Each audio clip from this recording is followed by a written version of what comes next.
Assalamualaikum warahmatullahi wabarakatuh. Apa kabar semuanya? Mudah-mudahan sehat selalu dan tetap semangat menjalankan ibadah puasanya ya. Sebelumnya kita membahas materi sistem kontrol, dan selanjutnya kita akan membahas komponen dari sistem kontrol tersebut. Tapi sebelum kita membahas lebih lanjut tentang materi itu, Ibu akan membahas sedikit tentang apa itu puasa, syarat puasa, rukun puasa, dan hal apa saja yang bisa membatalkan ibadah puasa. Pengertian puasa secara bahasa dan istilah. Dalam bahasa Arab, puasa yang artinya adalah saum, menahan diri dari suatu hal.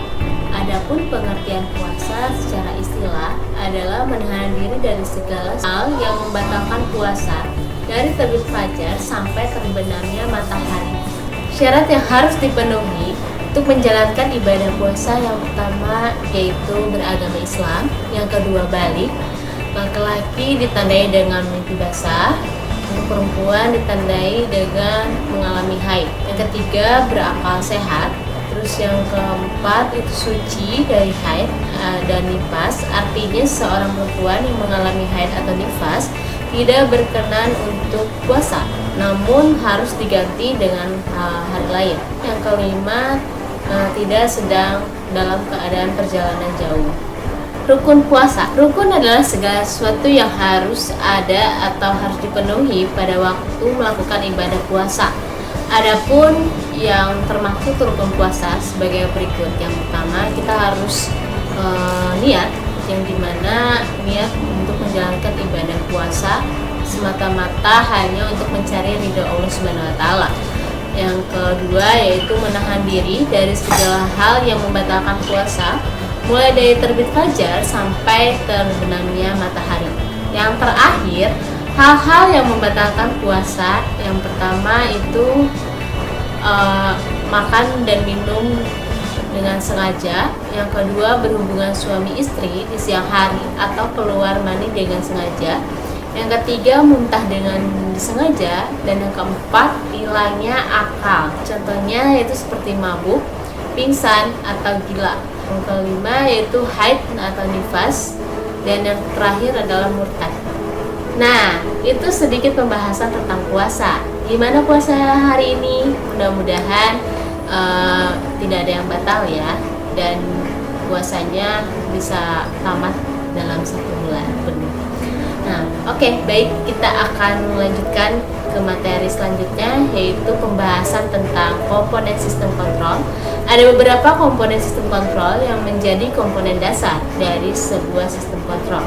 Komponen sistem kontrol yang pertama yaitu masukan, input, yang artinya adalah komponen yang dijadikan parameter pengontrolan. Misalnya, bila pengaturan nyala lampu otomatis mendapatkan cahaya yang cukup, maka lampu akan dimatikan. Cahaya dalam hal ini adalah komponen masukan yang dibutuhkan sistem kontrol untuk dapat bekerja. Lalu, bagaimana cara mendeteksi atau mengukur nilai kuantitas sebuah masukan? Untuk mendeteksi atau mengukur sebuah masukan, biasanya digunakan sensor pada kontrol elektronika. Bila diberatkan, sensor sangat identik dengan cara panca indera yang dimiliki manusia. Sensor ini dapat dasar berfungsi mengubah nilai suatu masukan menjadi tegangan listrik yang dapat diukur oleh sistem kontrol.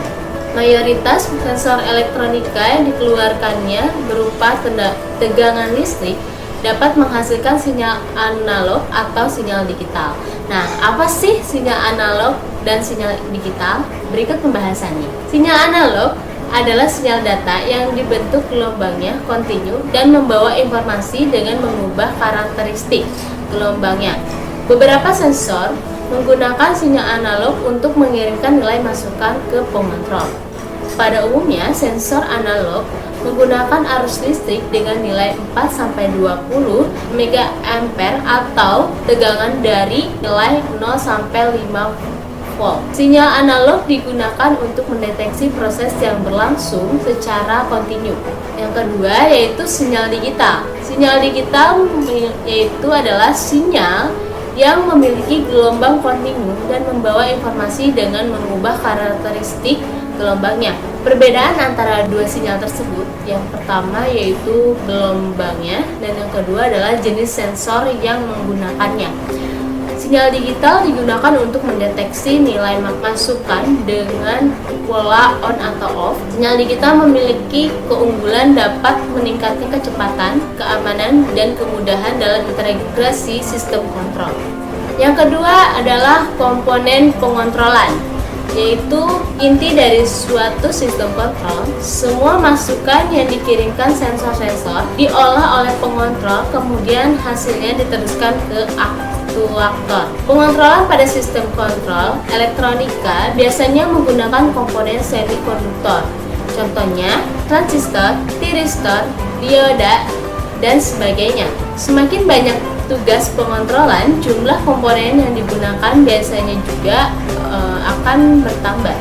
Namun komponen pengontrolan ini biasanya sudah menggunakan IC karena lebih sederhana dan mudah dirakit. Yang terakhir yaitu komponen aktuator, adalah komponen sistem kontrol yang menjalankan perintah dari komponen pengontrol.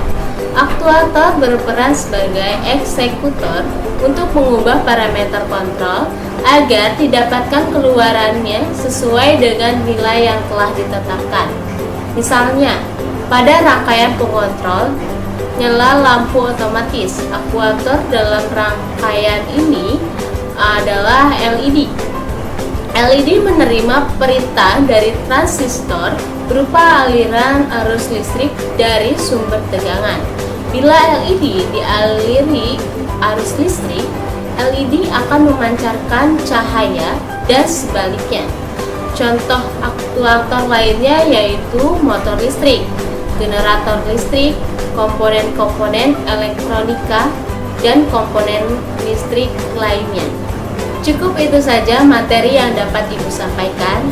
Kurang lebihnya mohon maaf. Terima kasih. Wassalamualaikum warahmatullahi wabarakatuh.